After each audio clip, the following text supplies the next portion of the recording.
আজকে আমি তোদেরকে কোনো একটা তরলের ভেপার প্রেশার সম্পর্কে কিছু বিষয় বলবো। প্রশ্ন হচ্ছে, ভেপার প্রেশার মানে কি? ভেপার প্রেশার মানে হচ্ছে, ধর কোনো একটা তরল আছে, এই যেমন দেখতে পাচ্ছি ছবিতে, এটা একটা তরল আছে। এই তরলটাকে যদি আমি হিট করি, যদি আমি এই তরলটাকে হিট করি, তাহলে এটা আস্তে আস্তে এভাপোরেট হতে শুরু করবে, মানে কি বাষ্পীভূত হতে শুরু করবে। এবং একটা সময় এমন আসবে যখন এই বাষ্পীভবনের হার, অর্থাৎ এই তরল থেকে যে পরিমাণে বাষ্প উৎপন্ন হবে, ঠিক একই পরিমাণ বাষ্প ঘনীভূত হয়ে তরল দশায় আসবে। তাহলে সেটাকে বলা হয় তরলের সাথে তার বাষ্পের সাম্যাবস্থা। বা এই ওপরের বাষ্পটাকে, এই ওপরের যে পরিমাণ বাষ্প থাকবে তাকে বলবো আমরা স্যাচুরেটেড ভেপার, বা বাংলায় যেটাকে বলি আমরা সম্পৃক্ত বাষ্প। মানে ওর থেকে বেশি বাষ্প আর ওখানে ধরবে না, সম্পৃক্ত বাষ্প। এটা বাষ্প, ঠিক আছে, সম্পৃক্ত বাষ্প বা স্যাচুরেটেড ভেপার।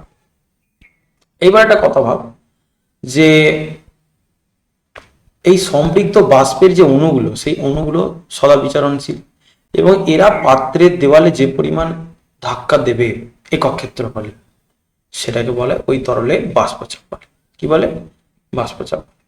ঠিক আছে, এইবার দেখ এই বাষ্পচাপটা কি কি বিষয়ের উপর ডিপেন্ড করে। সর্বপ্রথম, বাষ্পচাপ বুঝে গেলি। বাষ্পচাপ কি কি না, কোনো একটা তরল আর তার বাষ্প যদি সাম্যাবস্থায় থাকে, অর্থাৎ বাষ্পটা যদি স্যাচুরেটেড হয়, সেই অবস্থায় ওই বাষ্পর মলিকিউলগুলো, অণুগুলো পাত্রের একক ক্ষেত্রফলে যে লম্বভাবে যে পরিমাণ চাপ দেয় তাকে তার বাষ্পচাপ। তাহলে এবার বাষ্পচাপ কি কি বিষয়ের উপর ডিপেন্ড করবে, বাষ্পচাপ কি কি বিষয়ের উপর নির্ভর করবে? তাহলে বাষ্পচাপ, বাষ্পচাপ যে বিষয়গুলির উপর নির্ভর করে, যে বিষয়গুলির উপর নির্ভর করে, উপর নির্ভর করে,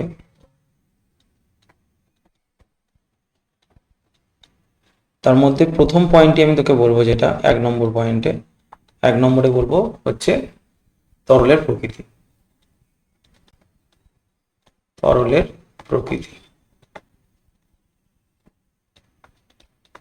আচ্ছা, ধর তোকে আমি 3টে তরল দিয়েছি, একটা হচ্ছে জল H2O, একটা হচ্ছে তোর মিথানল CH3OH, একটা অ্যালকোহল দিয়েছি, আর একটা ডাইমিথাইল ইথার দিয়েছি CH3OCH3। দেখ ভাই, এর মধ্যে যে আকর্ষণ বলগুলো আছে, কার মধ্যে? জলের মধ্যে। জলের মধ্যে, জলের মধ্যে কি আছে না, জলের মধ্যে, জলের স্ট্রাকচার এটা। তাহলে জলের অণুর মধ্যে দুটো ওইচ বন্ড আছে। কটা ওইচ বন্ড আছে? জলের অণুর মধ্যে দুটো ওইচ বন্ড আছে। এই একটা ওইচ বন্ড, আর এই একটা ওইচ বন্ড। ঠিক আছে, দুটো ওইচ বন্ড আছে। মিথানলের অণুর কথা যদি বলিস, তাহলে এর মধ্যে একটাই তো ওইচের বন্ড আছে, CH3OH। তাহলে এর একটাই ওইচ বন্ড আছে, এর মধ্যে একটাই ওইচের বন্ড আছে, এই হচ্ছে সেই ওইচের বন্ড। আর ডাইমিথাইল ইথার মধ্যে কোনো ওইচ বন্ড নেই। তাহলে সব থেকে বেশি হাইড্রোজেন বন্ডিং তৈরি করতে কি পারবে? জল, কারণ জলের মধ্যে ওইচ বেশি আছে, ওইচ গ্রুপের সংখ্যা বেশি। যা যে অণুর মধ্যে ওইচ গ্রুপের সংখ্যা যত বেশি হবে, তার হাইড্রোজেন বন্ডিং করার ক্ষমতাও তত বেশি হবে। তাহলে সব থেকে বেশি ইন্টারাকশন কার মধ্যে কাজ করছে? ইন্টারমলিকুলার ফোর্স অফ অ্যাট্রাকশনটা কার মধ্যে সব থেকে বেশি কাজ করছে? জলের মধ্যে। তাহলে অণুর আন্তরাণবিক আকর্ষণ বলের ভিত্তিতে সাজালে কি হবে? অণুগুলির আন্তরাণবিক আকর্ষণ বল, আন্তরাণবিক আকর্ষণ বল কার সবচেয়ে বেশি হবে বল? আকর্ষণ বল সবচেয়ে বেশি কার হবে? সবচেয়ে বেশি হবে জলের, তারপরে হবে মিথানল CH3OH, তারপরে হবে ডাইমিথাইল ইথার CH3O CH3। তাহলে যার আকর্ষণ বল বেশি হবে না ভাই, তুই একটা কথা ভাব, যদি এই অণুগুলো নিজেদের মধ্যে আকর্ষণ বল বাড়ে, তাহলে তো এরা বাষ্প দশায় যেতে চাইবে না, তবে তাদের বাষ্পচাপ কম হবে। তাহলে আমি লিখতে পারি যে অণুর আকর্ষণ বল বৃদ্ধি পেলে তাদের বাষ্পচাপ কি হয়? বাষ্পচাপ কিন্তু কমে যায়, তাই তো। আবার অণুগুলির,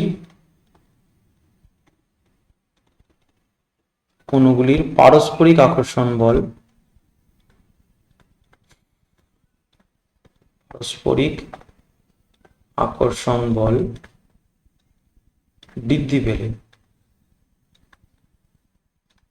বৃদ্ধি পেলে তাদের বাষ্পদশায় গমনের প্রবণতা, তাদের বাষ্পদশায় গমনের প্রবণতা কম হবে। ফলে বাষ্প কম তৈরি হবে। যার বাষ্প দশায় গমনের প্রবণতা কম, সে তো কম বাষ্প তৈরি করবে না, ফলে বাষ্পের পরিমাণও কম হবে। ফলে বাষ্পের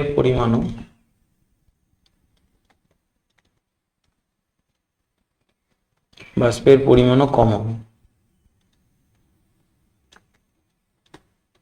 পাশাপাশি বাষ্পচাপ কম হবে।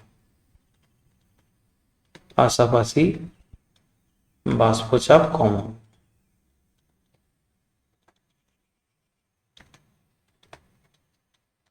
তাহলে এই তিনটে অণুকে বাষ্পদশার ক্রম, বাষ্পচাপের ক্রম অনুযায়ী সাজালে কি পাবো? তাহলে আমরা লিখতে পারি যে অণুগুলিকে H2O আকর্ষণ বল সবচেয়ে বেশি, তাহলে এর বাষ্পচাপ সবচেয়ে কম হবে। H2O, তারপরে আসছে মিথানল CH3OH, আর আসছে CH3OCH3। এদের বাষ্পচাপের ক্রম, এদের বাষ্পচাপের ক্রম সবচেয়ে বেশি হবে কার? জলের সবচেয়ে কম হবে, মিথানলের ওর থেকে বেশি হবে। আর ডাইমিথাইল ইথারের মধ্যে সেরকম কোনো আকর্ষণ বল কাজ করছে না, strong force like hydrogen bonding, তো এর সবচেয়ে বেশি বাষ্প তৈরি করবে। এর মধ্যে কিন্তু কোনো বিশাল মানে মানে কি বলবো, স্ট্রং ফোর্স কাজ করছে না। অণুগুলোর মধ্যে আকর্ষণটা কম, ডাইমিথাইল ইথারের ডাইপোল ডাইপোল অ্যাট্রাকশন ফোর্স সেটা খুবই কম, ঠিক আছে, বা লন্ডন ফোর্স কাজ করে এর মধ্যে, সেটা খুবই কম। তাহলে এটা হয়ে যাবে তাদের ভেপার প্রেসারের কম, বাষ্পচাপের কম। এটা তো তলের প্রকৃতির উপর ডিপেন্ড করবে, তবে বাষ্পচাপ একটা তলের প্রকৃতির উপর ডিপেন্ড করবে। এবং সেটা কিভাবে করে না, যে তলের অণুগুলোর মধ্যে আকর্ষণ বল যত কম হবে, এই স্পেলিংটা একটু ভুলে একটু কারেকশন করে নিবি তো, VAPOR, ভেপার। তাহলে যেটা বলছিলাম যে যে তলে অণুগুলোর মধ্যে আকর্ষণ যত কম হবে, তার বাষ্পচাপ তত বেশি হবে, ঠিক আছে। এরপর চলে উষ্ণতা। উষ্ণতা একটা কথা বল, ধর এখানে এটা একটা কন্টেনার, আমি নিয়ে নিচ্ছি, এটা একটা কন্টেনার। এবার এর মধ্যে মনে কর জল আছে, এর মধ্যে তুই মনে কর এর মধ্যে জল আছে। তুই যদি এটাকে 20 ডিগ্রি তাপমাত্রায় হিট করিস, তখন যে পরিমাণ বাষ্প বেরোবে, একে যদি 80 ডিগ্রি তাপমাত্রায় হিট করিস তখন বাষ্প আরো বেরোবে বেশি, এবং একে যদি তুই 100 ডিগ্রি তাপমাত্রায় হিট করিস তখন আরো বেশি বাষ্প নির্গত। তার মানে উষ্ণতা বাড়ালে বাষ্পায়নের হারটা বাড়ে, বাষ্পায়নের হার বাড়লে বাষ্পচাপও বাড়বে। তাহলে আমি কি লিখতে পারি, উষ্ণতা বৃদ্ধি করলে বাষ্পচাপ কি হবে? উষ্ণতা উষ্ণতা যদি আমি বৃদ্ধি করি তাহলে বাষ্পচাপ কি হবে বল? তাহলে বাষ্পচাপটাও কিন্তু বাড়বে। এবং এর উপরে বিজ্ঞানী ক্লসিয়াস ক্ল্যাপেরনের একটা ইকুয়েশন আছে। বিজ্ঞানী ক্লসিয়াস ক্ল্যাপেরন ইকুয়েশন বলছে যে ধরো আমার T1 উষ্ণতায় আমার বাষ্পচাপ যদি P1 হয়, এবং T2 উষ্ণতায় আমার বাষ্পচাপ যদি P2 হয়, এবং ডেল এইচ হচ্ছে আমাদের, এটাকে বলে বাষ্পায়নের লিনতাপ যদি হয় ডেল এইচ ভেপারাইজেশন, যদি বাষ্পীভবনের লিনতাপ ডেল এইচ হয়, মোলার লিনতাপ মোলার পরিবর্তন বলতে পারিস, যে এক মোল কোনো তরলকে বাষ্পীভূত করতে যদি ডেল এইচ পরিমাণ এনথালপির পরিবর্তন হয়, তবে ডেল এইচ হচ্ছে মোলার বাষ্পীভবনের লিনতাপ। যদি ডেল এইচ হয় তবে সেক্ষেত্রে কি বলছে না, লগ P2/P1 সমান del H vaporization divided by হচ্ছে আর শুধু নয় 2.303 আর, লগ দিয়ে হলে 2.303 আর হবে, R into T2 minus T1 divided by T1 T2। এটা হচ্ছে ফর্ম। এটা তুই ln দিয়েও করে রাখতে পারিস, ln P2/P1 সমান এদিকে হয়ে যাবে, তখন কিন্তু এই 2.303টা হবে না, del H vaporization divided by R into T2 minus T1 divided by T1 T2। এই হচ্ছে ফর্ম। তাহলে উষ্ণতা বৃদ্ধিতে বাষ্পচাপ কি হয়? বাড়ে। এটা হয়ে গেল। আর একটা হচ্ছে অনুদ্বায়ী দ্রাবের উপস্থিতি। অনুদ্বায়ী দ্রাব,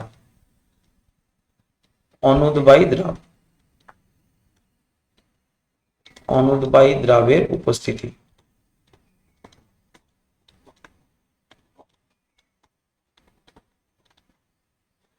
অনুদ্বায়ী দ্রাবের উপস্থিতি এটার মানে কি? এটার মানে হচ্ছে ধর এটা একটা পিওর সলভেন্ট ছিল, মানে পিওর দ্রব, মানে ধর জল ছিল, আমি ধরিয়ে নিচ্ছি এটা একটা পিওর সলভেন্ট, মানে এখানে শুধুমাত্র জল আছে। শুধুমাত্র জল আছে। তাহলে এবার যদি শুধু জল থাকে, তার মানে এর সারফেসের প্রত্যেক জায়গায় কার অণু পাবি? প্রত্যেক জায়গায় তুই জলের অণু পাবি। জলের অণু ছাড়া কিন্তু অন্য অণু পাবি না, সব জলের অণু পাবি। তাহলে এবার তুই যদি একে হিট করিস, তাহলে এখান থেকে জলের অণু বাষ্পীভূত হবে, এখান থেকে জলের অণু বাষ্পীভূত হবে, সব জায়গা থেকে। অর্থাৎ এর সমস্ত যেহেতু সবকটাই জলের অণু, তাই সর্বত্র অংশ থেকে বাষ্প নির্গত হবে। সর্বত্র অংশ থেকে বাষ্প নির্গত হবে, অংশ থেকে বাষ্প নির্গত হবে, বাষ্প নির্গত হবে। এটা এইবার মনে কর আমি এই তরলটার মধ্যে কি করলাম না, এই তরলটার মধ্যে আমি একটা অনুদ্বায়ী দ্রাবকে মিশিয়ে দিলাম। যেমন ধর এটা হচ্ছে আমার কন্টেনার। এবার এই কন্টেনারের মধ্যে আমি কি করলাম, এই কন্টেনারের মধ্যে আমি মিশিয়ে দিলাম।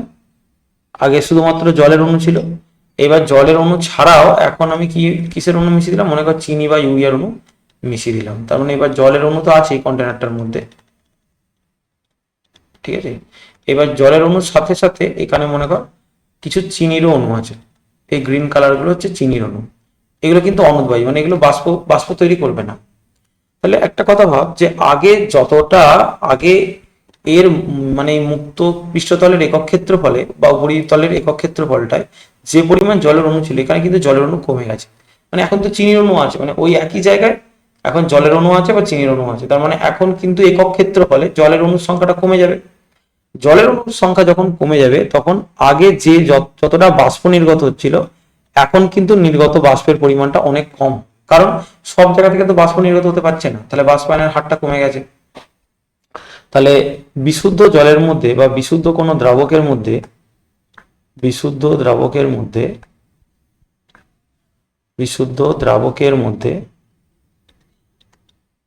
বিশুদ্ধ দ্রাবকের মধ্যে যদি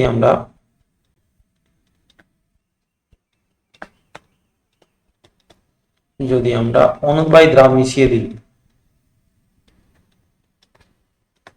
অনুদ্বায়ী দ্রাব মিশিয়ে দিই,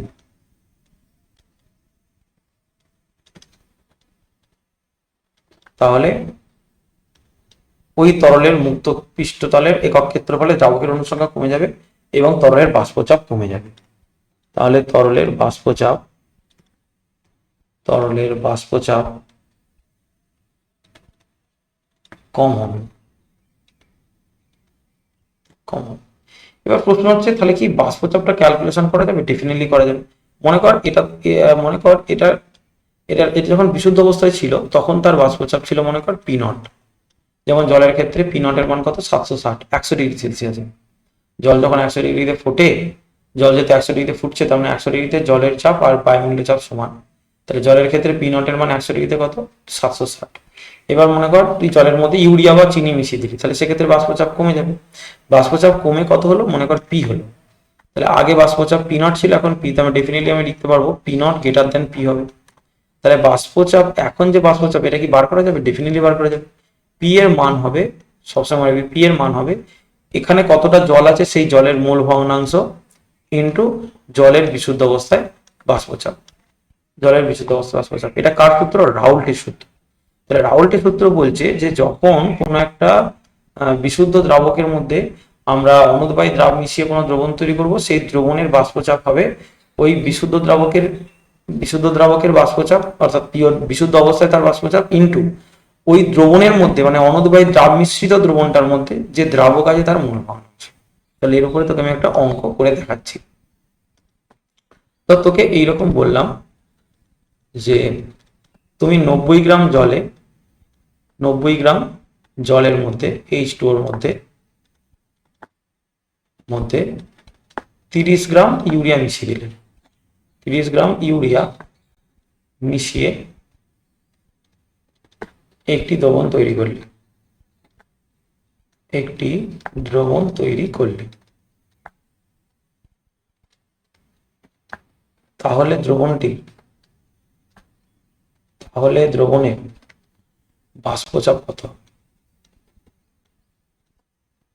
বাষ্পচাপ কত হবে?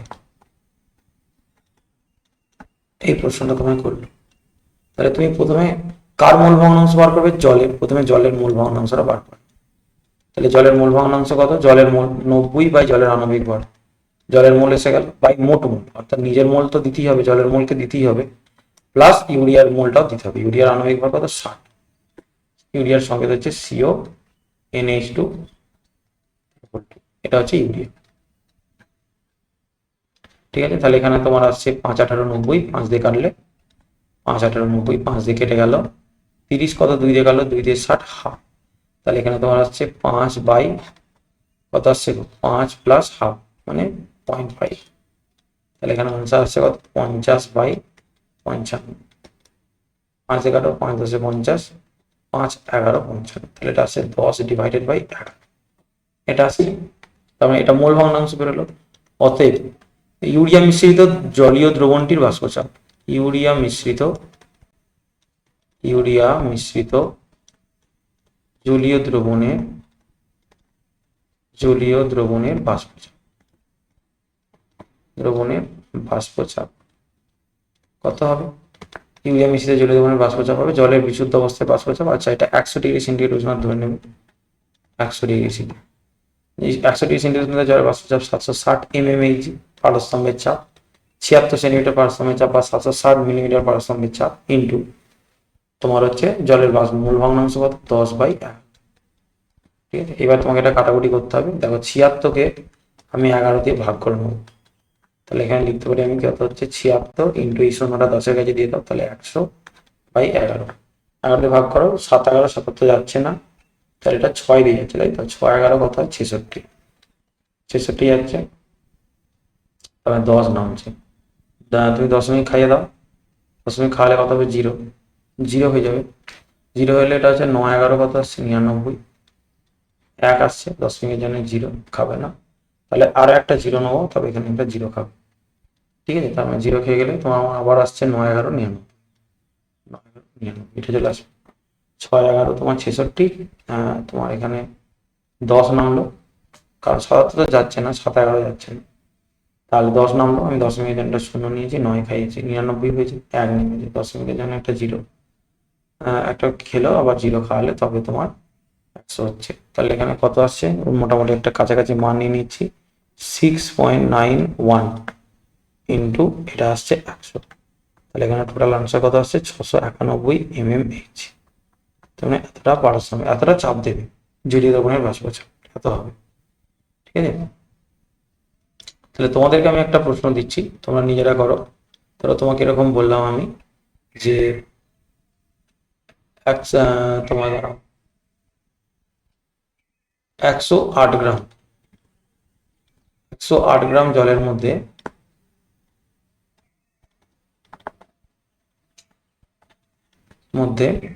তোমাকে এরকম দিলাম, এটা অনুবায়ী দ্রাবণ, মনে ধরো গ্লুকোজ দিয়ে দিলাম তোমাকে 90 গ্রাম গ্লুকোজ মিশালে, 90 গ্রাম গ্লুকোজ মিশিয়ে দিলে, গ্লুকোজ মিশিয়ে দ্রবণ তৈরি করলে দ্রবণের বাষ্পচাপ কত হবে?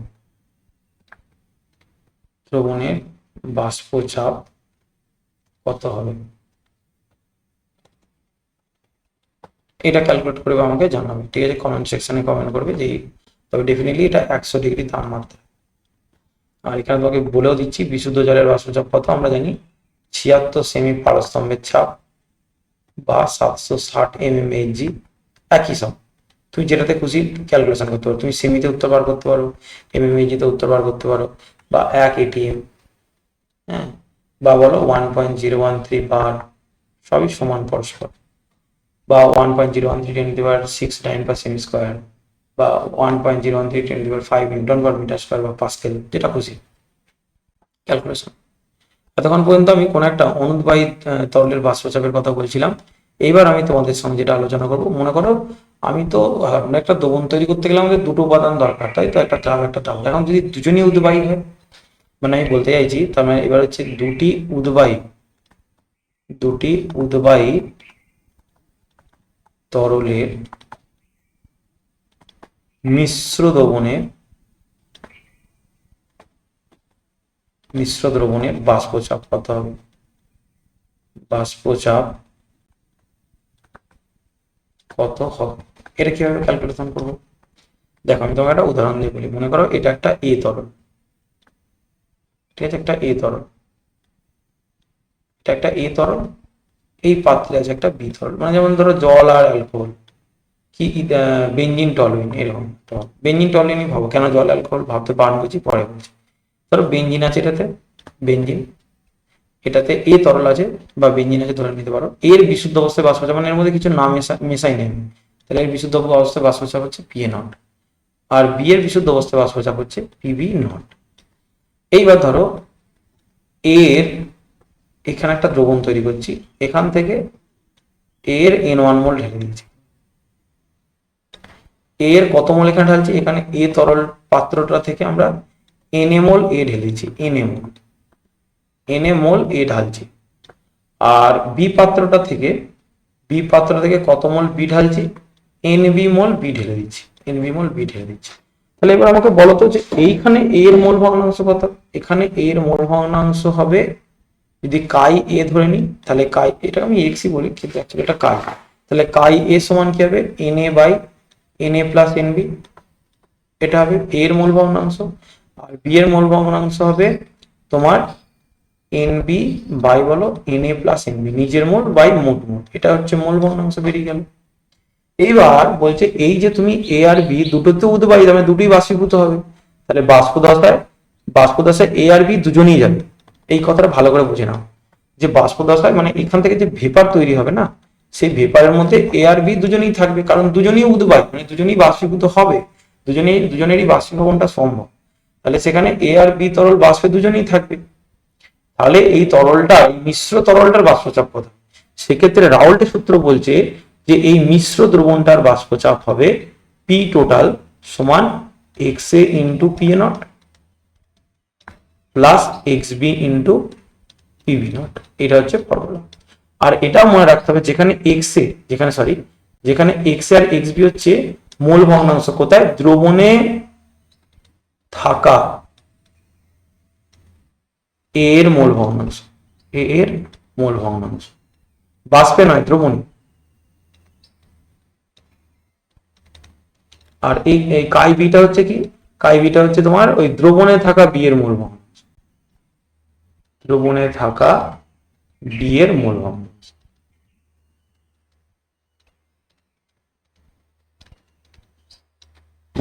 ঠিক আছে। তাহলে এটাও তোমার মনে রাখতে হবে যে সবসময় কাই এ আর কাই বি এদের দুজনের যোগফল কিন্তু এক হবে, এটাও তুমি খেয়াল রাখবে, কারণ এটা অনেক জায়গায় তোমার কাজে লাগবে, এই ডেটাটা অনেক জায়গায় কাজে লাগবে, ঠিক আছে। এইবার ধরো আমি এর উপর একটা কোশ্চেন তোমাকে দিচ্ছি, ধরো এরকম তোমার একটা কোশ্চেন দিলাম, যে কোশ্চেন কিরকম দিলাম, ধরো তোমাকে বললাম যে বেঞ্জিনের বাষ্পচাপ C6H6 এর বাষ্পচাপ এর বাষ্পচাপ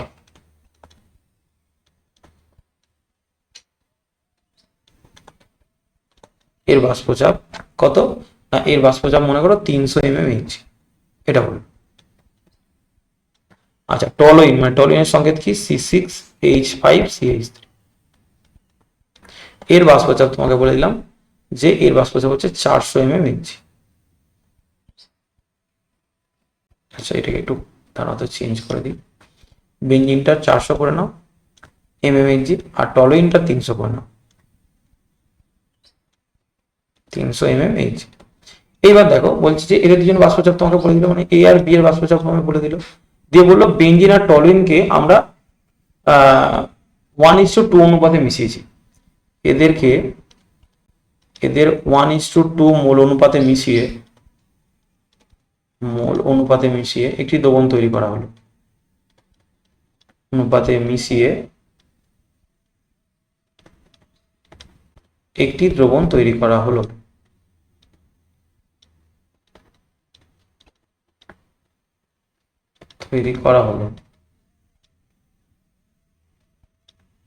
তাহলে ওই বাষ্পে, মানে ওই দ্রবণের বাষ্পচাপ কত, এই দ্রবণের বাষ্পচাপ,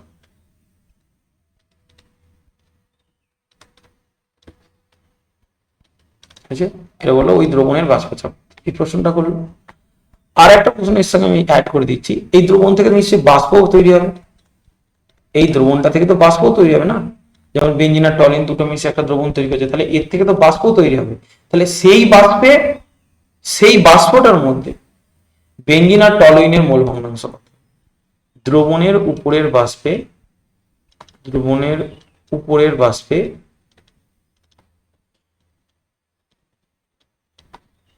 বেঞ্জিন ও টলুইনের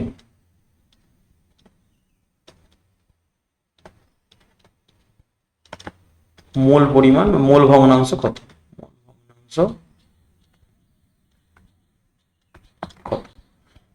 খুব ইম্পর্টেন্ট একটা প্রশ্ন, এই প্রশ্নটা তুমি করে নিলে তুমি অনেক প্রশ্ন করতে পারবে এর উপরে রিলেটেড, বাষ্পচাপ রিলেটেড, এরকম আমি গ্যারেন্টি দিয়ে বলতে পারি, খুব সহজভাবে আমি বলছি।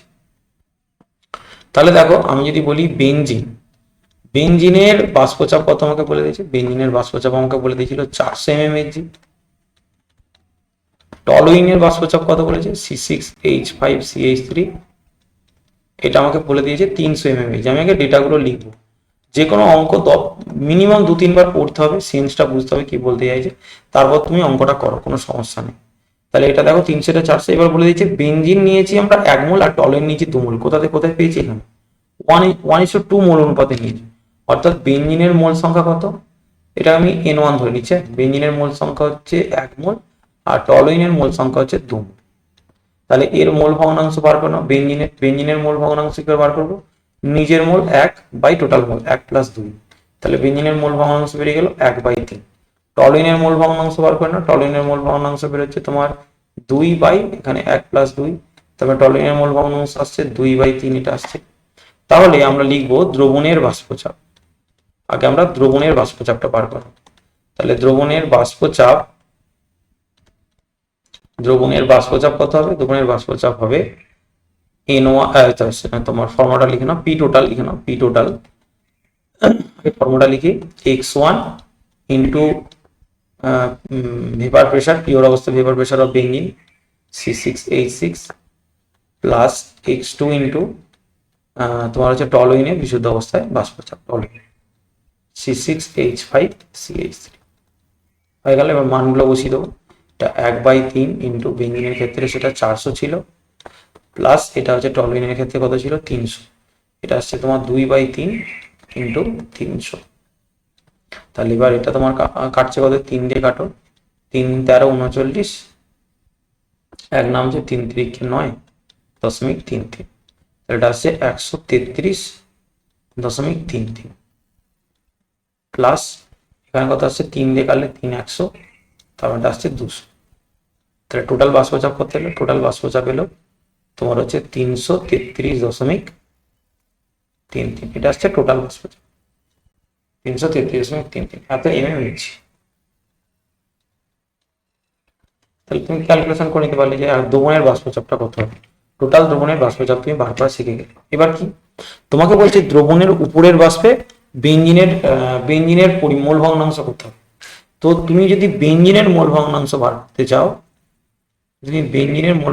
বার করতে চাও, তাহলে ফর্মুলা হচ্ছে তোমার বেঞ্জিনের আংশিক চাপকে তোমাকে, যেমন দেখো এইটা হচ্ছে বেঞ্জিনের চাপ, আংশিক চাপ মানে টোটাল আমার মোট দ্রবণটার বাষ্পচাপ কত 333.33, তার মধ্যে বেঞ্জিন কতটা দিচ্ছে 133.33, টলুইন কতটা দিচ্ছে 200।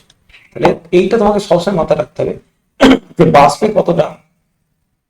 বাষ্পে কারোর মোল ভগ্নাংশ বার করতে দিলে তার যে বাষ্পচাপকে মানে তার যে পার্শিয়াল প্রেসারকে, মোট চাপের মধ্যে তার প্রেসার কত 133.33, তার তোমার মোট পার্শিয়াল প্রেসারকে টোটাল প্রেসার দিয়ে ভাগ করতে হবে, 333.33 দিয়ে তুমি ভাগ করে দিলে, তাহলে এটা হবে বেঞ্জিনের মোল ভগ্নাংশ। কোথায়, বাষ্প দশায়।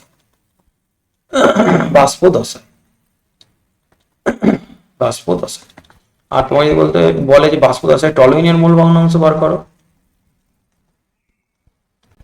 তাহলে তুমি কি করবে, টলুইনের ক্ষেত্রে টলুইনের বাষ্পচাপ পার্শিয়াল প্রেসার কত 200, টলুইন কত দিয়েছে 200, বাষ্পচাপ দিয়েছে 200 mmHg, আর বাই টোটাল প্রেসারটা 300 কত 33.33, তাহলে এটা হয়ে যাবে তোমার বাষ্প দশায় টলুইনের মোল ভগ্নাংশ।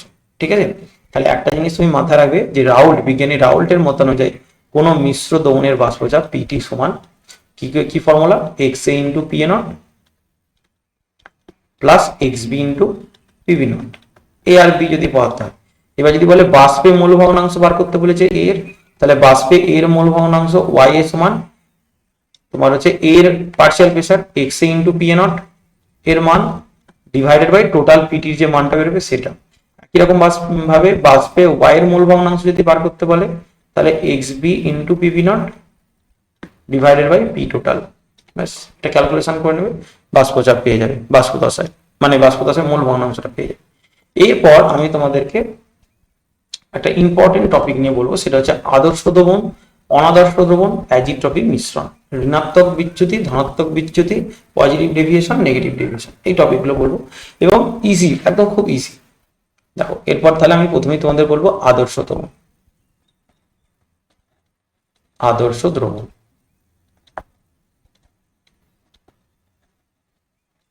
তো আদর্শ দ্রবণ কাকে বলে, বলছে যে সকল তরল মিশ্রণ, অর্থাৎ দুটো তরল মানে এ আর বি দুটো তরলকে আমি ধরো মেশাচ্ছি, সেই দুটো তরল যদি যে কোনো উষ্ণতা এবং গাঢ়ত্বে রাউল্টের সূত্র মেনে চলে, অর্থাৎ ওই যে আগে ফর্মুলাটা লিখলাম না, পিটি সমান তোমার X A into P A nought plus X B into PB nought, এই যে ফর্মুলাটা আছে, এই ফর্মুলাটা যে দ্রবণগুলো মেনে চলবে যে কোনো উষ্ণতা এবং গাঢ়ত্বে, তাদেরকে আদর্শ দ্রবণ বলে। ঠিক আছে, যারা মেনে চলবে তারা হচ্ছে আদর্শ দ্রবণ, যারা মেনে চলবে না তারা হচ্ছে অনাদর্শ দ্রবণ, এটা হচ্ছে ব্যাপার। ঠিক আছে, এবার কোন দ্রবণগুলো মেনে চলবে কোন দ্রবণগুলো মেনে চলবে না সেটা একটু বলি। ধরো আমি হচ্ছে একটা এ তরলকে বি তরলের সাথে মেশালাম, এটা একটা এ তরল এটা একটা বি তরল, এদের দুজনকে মেশালাম, তার মানে মেশানোর আগে এদের মধ্যে যে যে প্রকার আকর্ষণ বল কাজ করছিল, অর্থাৎ এ এর সাথে এর অণুর আকর্ষণ বল এবং বি এর সাথে বি এর অণুর আকর্ষণ বল, যে প্রকারের আকর্ষণ বল কাজ করছিল, মেশানোর পর মানে দুটোকে যখন মেশাবো, মানে এর মধ্যে বি কে মিশিয়ে দিলাম, তাহলে তখন এই আকর্ষণ বলের মানগুলোর যদি কোনো পরিবর্তন না হয়, মানে কি, মানে আগে এদের মধ্যে যে প্রকারের আকর্ষণ বল কাজ করছিল, এটা মেশানোর আগে অর্থাৎ মিশ্রণের আগে,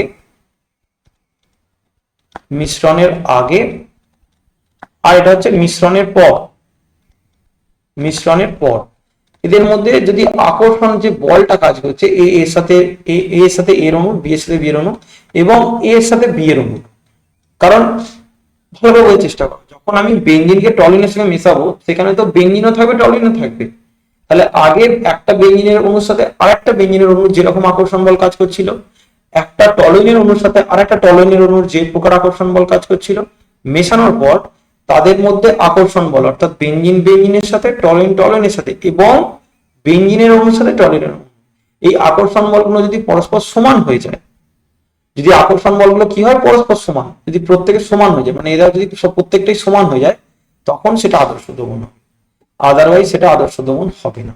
তাহলে তুমি আদর্শ দ্রবণ চিনবে কি করে, যে আমি একটা আদর্শ দ্রবণ চিনবো কি করে, যে দুটো তরলকে মেশাচ্ছি আমি, তাহলে এরা আদর্শ করবে নাকি অনাদর্শ দ্রবণ তৈরি করবে, আমি চিনবো কি করে?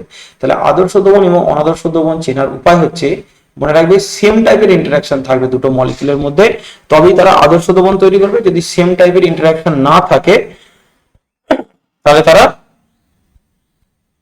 তোমার অনাদর্শ দ্রবণ তৈরি। যেমন ধরো আমি তোমাকে একটা উদাহরণ দিয়ে বলছি, বেঞ্জিন একটা নন পোলার মলিকিউল, মানে বেঞ্জিনের কোনো পোলারিটি নেই, মানে আমরা দ্বিমের ভ্রমক পড়েছি ক্লাস 11-এ, তাহলে বেঞ্জিনের কোনো দ্বিমের ভ্রমক নেই, দ্বিমের ভ্রমকের মান 0, তাহলে বেঞ্জিন হচ্ছে নন পোলার একটা মলিকিউল।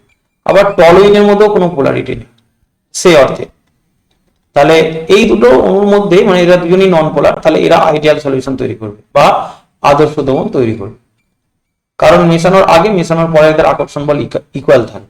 বা ইথাইল আয়োডাইড CH3CH2 মনে করো Br প্লাস CH3CH2I, তাহলে দেখো এরা দুজনই হচ্ছে, এদের দুজনের মধ্যে সেম টাইপের আকর্ষণ বল কাজ করছে, মানে দুটো সেম টাইপের অণু, তাহলে এর মধ্যে যে প্রকার আকর্ষণ বল কাজ করছে এখানেও সে প্রকারের আকর্ষণ বল কাজ করছে এবং মিশনের পরও আকর্ষণ বল ইকুয়াল হয়, তাহলে এদেরকে বলবো আদর্শ দ্রবণ। এইটা হচ্ছে ব্যাপার। বেঞ্জিন টলিন, আচ্ছা N hexane N pentane, N hexane plus N pentane, এরা আদর্শ দ্রবণ হবে, কারণ কি মেশানোর আগে মেশানোর পরে আকর্ষণ বলটা ইকুয়াল, আকর্ষণ বলের কোনো পরিবর্তন হচ্ছে না। এন এক্সপেন n pentane, benzene toluene, ethyl iodide ethyl bromide, এগুলো এইগুলো টাইপের এইরকম টাইপের দিকে এরা সব আদর্শ দ্রবণ হবে, বোঝা গেছে? এবার দেখো আদর্শ দ্রবণ যখন আমরা তৈরি করছি, যেহেতু এটা স্পন্টিনিয়াসলি হচ্ছে, তাহলে এই বিক্রিয়াটার জন্য বা এই প্রসেসটার জন্য ডেল জির মান কি হবে, লেস দেন জিরো, অর্থাৎ নেগেটিভ আসবে। ডেল জির মান কি হবে, নেগেটিভ। আচ্ছা, দুটো তরলকে মেশাচ্ছি মানে তার এন্ট্রপি বাড়বে, তাহলে ডেল এস এর মান গ্রেটার দেন জিরো হবে, তাহলে ডেল এস হয়ে যাবে পজিটিভ। ঠিক আছে। আচ্ছা, আদর্শ দহনের কোনো আকর্ষণ বলে চেঞ্জ হয়েছে না, আকর্ষণ বলে চেঞ্জ হয়নি, তাহলে কোনো শক্তি শোষণ বা বর্জন হয়নি, তাহলে ডেল এইচ এর মান, ডেল এইচ মিক্স অর্থাৎ মেশানোর জন্য যে এনথালপির পরিবর্তন তার মান কত হবে, জিরো। আকর্ষণ বল মানে ধরো এ এর সাথে এ এর অণু অথবা বিবির সাথে বিবির অণু, এদের আকর্ষণ বলটা কার সাথে সমান হবে, এ বির আকর্ষণ বলের সাথে সমান হবে।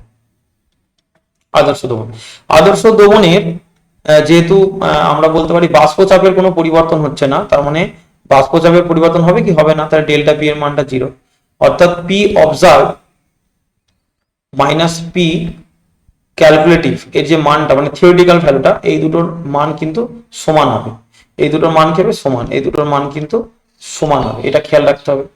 আচ্ছা, আদর্শ দমনের ক্ষেত্রে ডেল ভি মিক্সিং অর্থাৎ আয়তনের যে পরিবর্তন, আয়তন বাড়বেও না কমবেও না, কারণ আকর্ষণ বলের কোনো পরিবর্তন হয়নি, তাহলে আয়তনের পরিবর্তনটাও জিরোই হবে।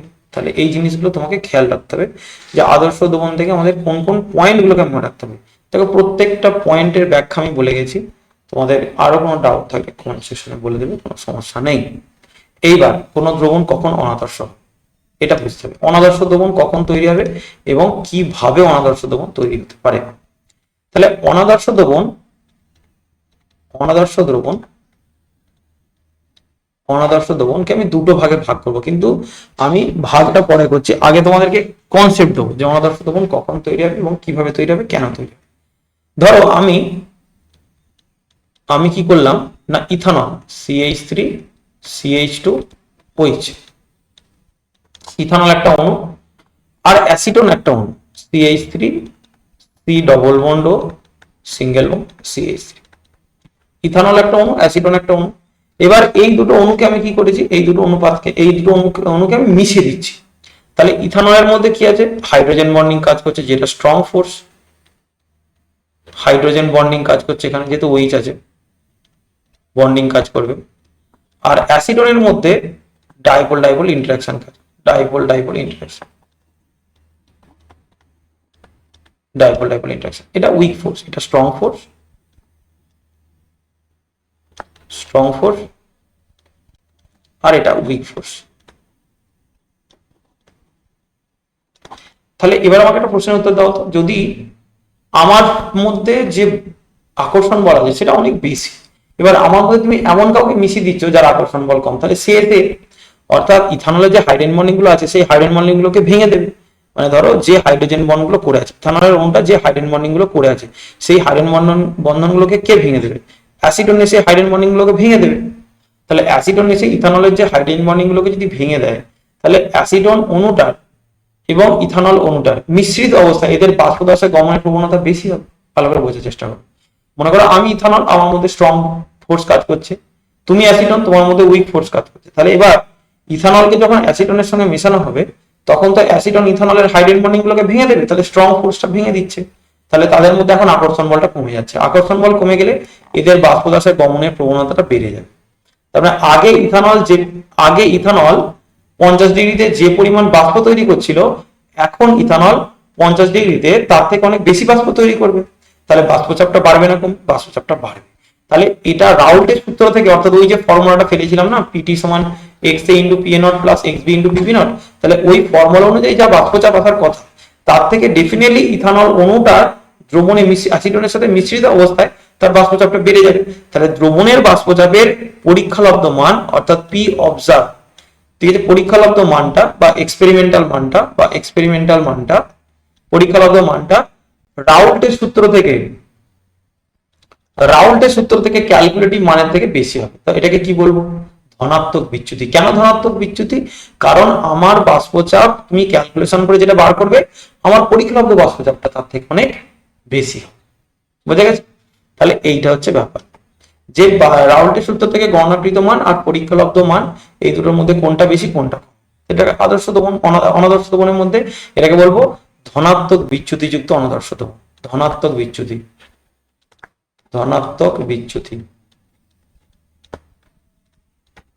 যুক্ত অনাদর্শ দহন বা পজিটিভ ডেভিয়েশন।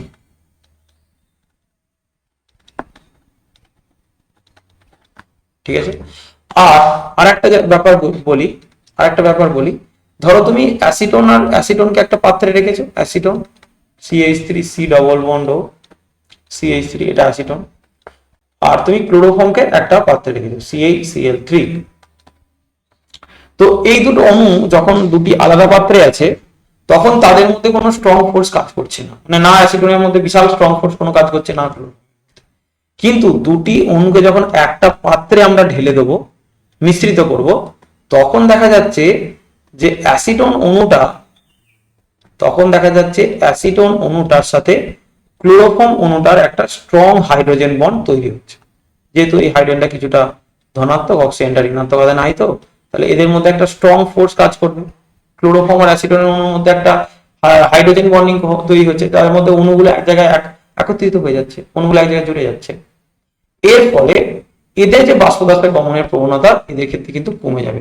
তাহলে বাষ্পদশায় গমনের প্রবণতা কমে গেলে এদের বাষ্পচাপও কম হবে। তাহলে কোন কোন পয়েন্টগুলো আমাকে মনে রাখতে হবে? আদর্শ দমন এবং অনাদর্শ দমনের যে দুটো ভাগ, একটা ধনাত্মক বিচ্যুতি, একটা ঋণাত্মক বিচ্যুতি।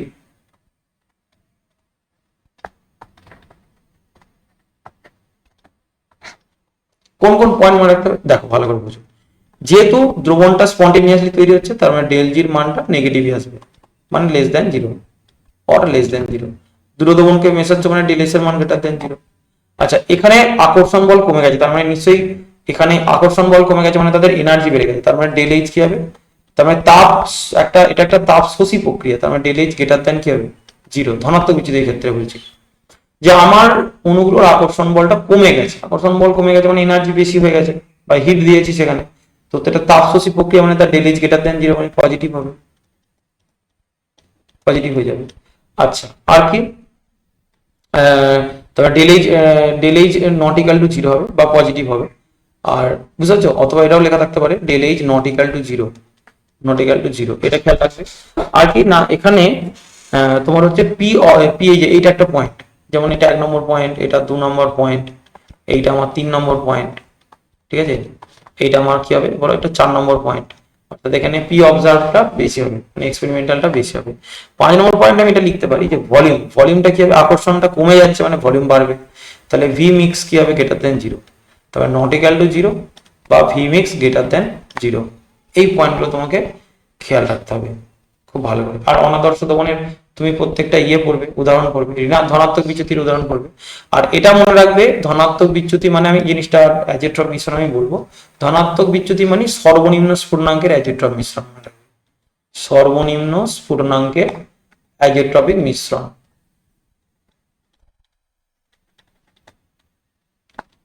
অ্যাজেট্রপ,